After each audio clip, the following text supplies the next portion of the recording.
వస్తున్నాయి. మళ్ళీ క్లాసులు వదిలేసి ఇంకా సిలబస్ వదిలేసి ఏం కెరియర్ గైడెన్స్ అని అనుకున్నాం. కానీ సార్ వచ్చినాక సార్ క్లాసెస్ విన్నాక చాలా హ్యాపీగా అనిపించింది. ఇంకా సార్ క్లాసు కూడా చాలా మొత్తం హ్యాపీగా చాలా మంచిగా అర్థమయ్యేటట్టు పెద్దగా అయ్యాక ఏం అవ్వాలో అని ఇట్లా డిసైడ్ చేసుకోవాలని ఇట్లా చెప్పాను.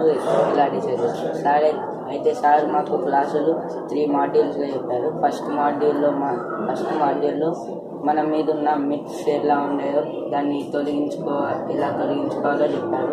సెకండ్ మాడ్యూల్లోనేమో మనకు ఇంట్రెస్ట్ ఎలా మన ఇంట్రెస్ట్ దేని మీద ఉందో మన యొక్క గోల్స్ ఎలా డిసైడ్ చేసుకోవాలో చెప్పారు.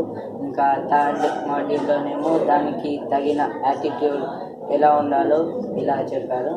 అయితే విన్నాక మాత్రం చాలా మంచిగా అనిపించింది. దాని తర్వాత ఇది వినక ముందు నాకు అసలు ఒక గోల్ కూడా లేదు. కానీ విన్నాక నాకు ఇలా నా గోల్ ఏందో తెలిసింది. అయితే నేను నా గోల్ ఏమని డిసైడ్ చేసుకున్నానంటే నేను పెద్ద అయ్యాక ఒక IAS అయ్యి దేశానికి మంచిగా సేవ చేయాలని అనుకుంటున్నాను.